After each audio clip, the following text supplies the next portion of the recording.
A woman's shape appeared through the gray curtain of falling snow.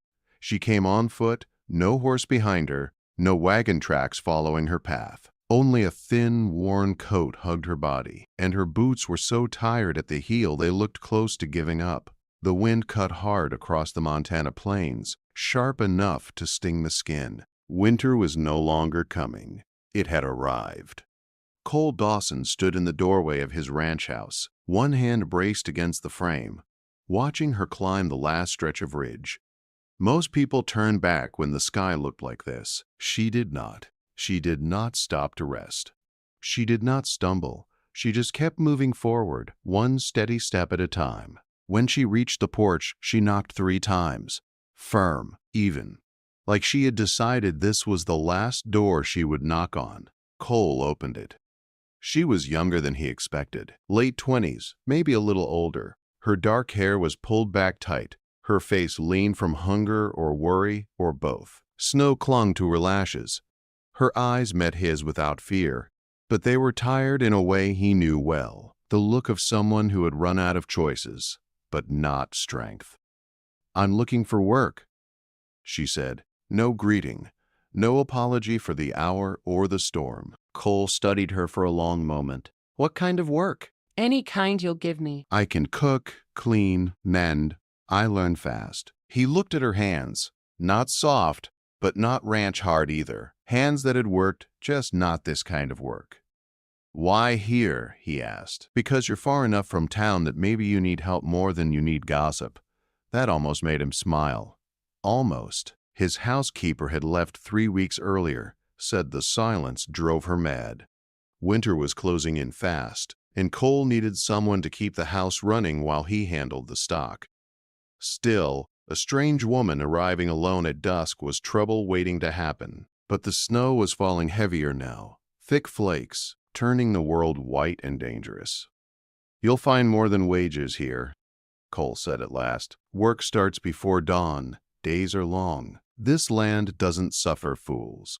I don't abide quitting, and I don't give charity." "I don't take charity," she said. "Just honest work for honest pay." He nodded slowly. "Can you handle stock and chickens?" "I can learn what I don't know," she said. "And I don't break easy." That answer settled something in him. "The bunkhouse is out back," he said. "Stove works. Blankets are clean. We'll talk terms in the morning." She nodded once. "Thank you." "Don't thank me yet," he said. "You might regret this come sunrise." He showed her the small building behind the main house. "1 room. 1 window, 1 stove. She stepped inside without complaint and set her small pack on the cot. "Name's Cole Dawson," he said. "Clara Brennan." He paused. "Mrs. Joe Brennan?" "Just Clara," she said. "I'm widowed." Cole nodded. Widowed and alone explained more than words ever could. "See you at dawn," he said. Inside the main house, Cole lit the lamp and stared at the empty kitchen table set for 1. He wondered what she was running from. He wondered if he had just made a mistake. And he wondered why her eyes reminded him so much of his own. Outside, the snow fell harder, covering her tracks like the land itself was keeping a secret.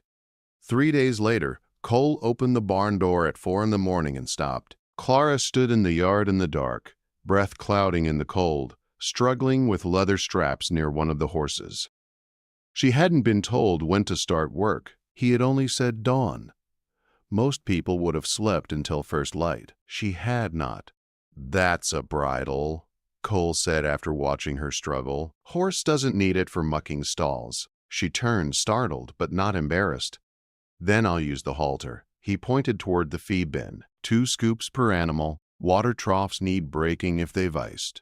She nodded and went to work. By noon, the stalls were clean, water hauled, and a section of fence mended with wire and stubborn will.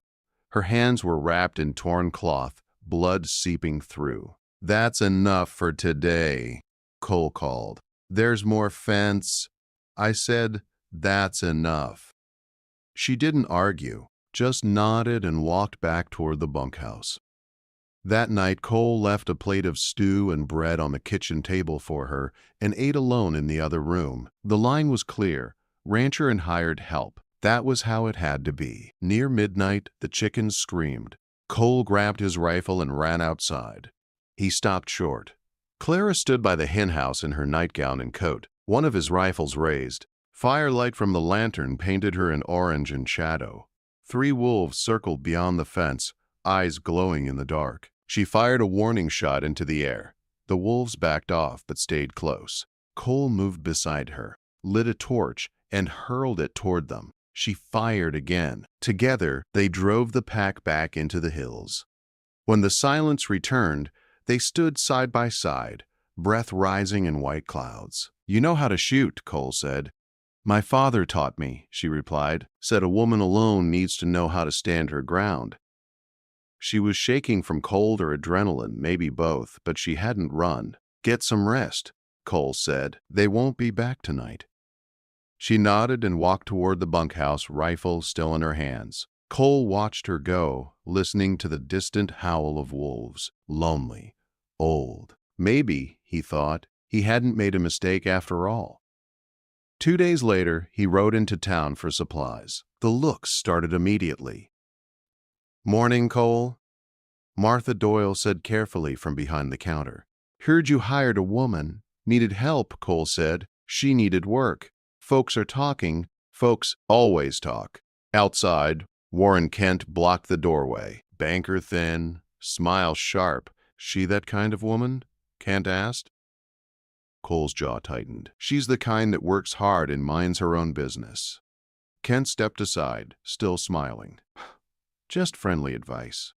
Cole rode home under a sky the color of iron, a new winter coat tied behind his saddle. Back at the ranch, he handed it to Clara without ceremony. "You'll need this," he said. "Snow's coming hard."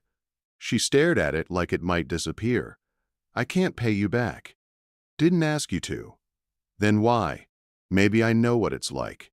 He said to need a place that doesn't ask questions. She nodded, holding the coat to her chest. That night, Cole lay awake, listening to the wind. In the bunkhouse, Clara sat on her cot, wrapped in warmth for the first time in a long while. Outside, the land settled under snow, and somewhere beyond the ridge, the wolves waited. The ranch settled into a quiet rhythm as winter deepened its grip. Days began before light and ended after dark. Snow piled against fences and pressed down on the land until everything felt smaller and closer. Clara learned quickly, too quickly for someone who claimed she had never worked a ranch before. She learned the sound of frozen hinges, the way cattle shifted when snow meant hunger, the silence that warned of another storm. Cole watched without comment. He showed her how to throw a rope, how to read a nervous animal, how to move steady instead of fast. She missed more than she caught, but she never quit. Not once. Weeks passed. November bled into December. The cold stayed. One evening, while they worked by lantern light in the barn, Clara began to hum.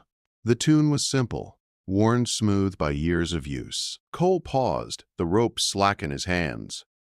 "What's that?" he asked.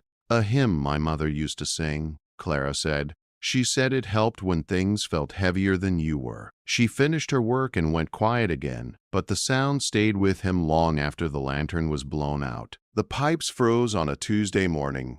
Cole discovered it when no water came from the pump. He cursed once under his breath.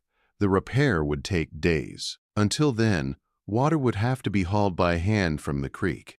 "You can use the spare bedroom," he said that evening. "It's warmer. The pump inside still works." Clara hesitated. "People already talk." "People always talk," Cole said. "Question is whether you freeze caring about it." "I'm not that kind of woman," she said softly. "I know," he replied. "And I'm not that kind of man." After a long moment, she nodded. That night, they ate supper at the same table for the first time. The fire cracked low. The house felt different, less hollow. They didn't say much. They didn't need to. Loss has a way of making strangers understand each other faster than words ever could. Christmas came quietly. No tree, just pine boughs over the mantel and candles in the windows. Cole carved a small wooden bird from scrap pine and set it where the firelight could catch it.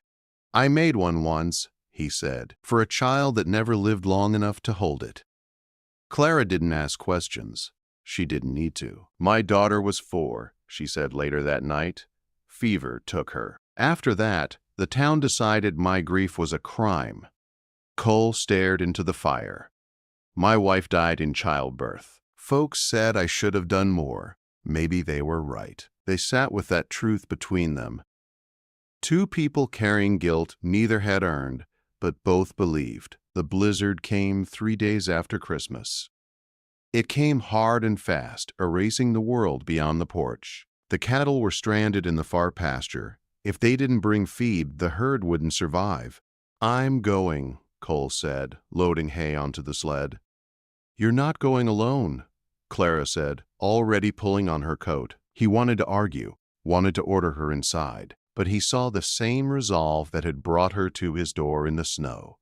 They followed the fence line by feel, the wind striking like fists. Snow filled their mouths and lungs. 2 hours out, 1 hour feeding cattle by touch more than sight. On the way back, the ground gave way beneath Clara. One moment she was beside him, the next she vanished into black water. Cole grabbed her coat and hauled with everything he had. She came up gasping, already shaking hard. Move, he shouted. Don't stop. They reached the line shack just as her lips turned blue. Inside, Cole stripped her wet clothes, wrapped her in blankets, lit the stove. When it wasn't enough, he added himself to the pile. Body heat was the last answer, but it was the only one left. Stay awake, he said. Talk to me. I'm cold, she whispered. I know, but you're stronger than cold. She pressed against him, shaking violently. Slowly, the shaking eased. I can't lose someone again, Cole said, the words escaping before he could stop them. Clara's hand found his. You won't, she said. I promise. Nothing improper happened, but everything changed. They returned to the ranch alive, exhausted, and already condemned. By the time Warren Kent rode up days later, the story had grown teeth. You were alone with her, Kent said. During the storm, no witnesses. What's your point? Cole asked. Send her away, Kent said smoothly, or you'll lose credit, trade, and respect and redemption. That night, Cole told Clara she should go to town. The look on her face was worse than anger. It was hurt sharpened into something dangerous. You said this place was different, she said. You said we handle our own. I was trying to protect you. No, she said. You're protecting yourself. She packed without another word. Jasper, Cole's ranch hand, watched from the doorway. You're scared, Jasper said, and you're wrong. Those words stayed long after Clara left. Cole sat alone, listening to wolves howl in the distance, realizing the real predators wore clean coats and friendly smiles. And he knew, with a cold certainty, that if he did nothing now, he would lose her forever.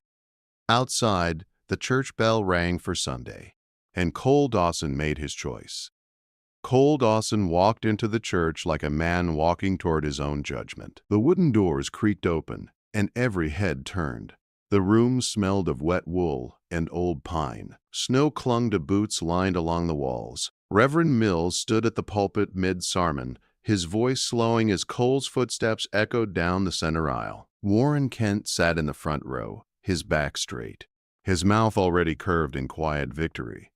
Cole stopped near the front and turned to face the room. I have something to say, he said. Reverend Mills cleared his throat. Mr. Dawson, perhaps after the service. No, Cole said. His voice was calm, but it carried. Now, a hush fell. Even the wind outside seemed to pause. You all knew my wife, Sarah, Cole began. She was a good woman, strong, kind. When she died, many of you decided I failed her. Some of you still believe that. Murmurs rippled through the pews. Maybe you were right, Cole continued. Or maybe grief just makes people hungry for someone to blame. Either way, I learned something. Judgment is easier than mercy. His eyes found Warren Kent.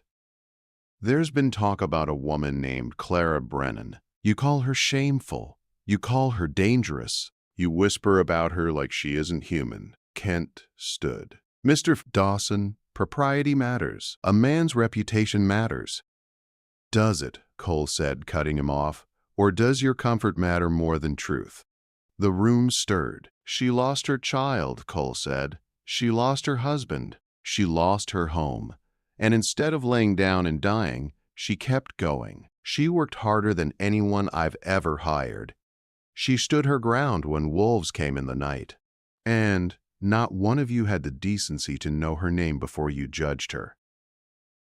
Kent's face hardened. This isn't about charity. You're right, Cole said. It's about courage, something this town has forgotten. He took a breath. Yes, she lived on my land. Yes, I care for her. If that offends you, judge me, but leave her out of your poison. Any man who has a problem with that knows where to find me. Cole turned and walked out before anyone could stop him. The cold hit his face hard, but for the first time in years his chest felt lighter. He rode straight to town. Clara's room at the hotel was small and bare. A narrow bed, one chair. Her bag sat packed at the foot. She looked up when he entered, guarded and tired. I should have stood sooner, Cole said. I was afraid. And I was wrong. She didn't speak. I choose you, he said. Every day, not as hired help, not as something to hide, as my partner, if you'll have me. She studied his face for a long moment, searching for doubt. Finally, she nodded. They rode back to the ranch side by side. The land greeted them the same way it always had, silent, honest. Spring came slow. Then, all at once, snow melted into dark earth. Green pushed through dead grass. The creek ran clear again, no longer a trap, but a promise. Cole and Clara worked together, not separate, not careful, together. Some folks came around. Martha Doyle brought stew and an awkward blessing. Jasper only smiled and said he had never doubted. Warren Kent stayed quiet. That was enough. One evening, Cole led Clara to the ridge where they had first met. I buried them here, he said, nodding to two small crosses. Sarah and the baby. Clara took his hand. I never got to say goodbye. They stood in the wind, grief moving between them like a shared language. You think they'd forgive us, Clara asked, for choosing to live again? Cole squeezed her hand. I think they'd call us fools if we didn't. They married the next week. No church, no crowd. Just vows spoken under open sky, the land bearing witness. That night, they stood in the doorway of the main house, the door open, light spilling out. The wooden bird caught the firelight on the mantel. They stepped inside together. Behind them, the door closed, soft as a promise. Ahead of them, a life earned the hard way. And for the first time, the ranch felt like home.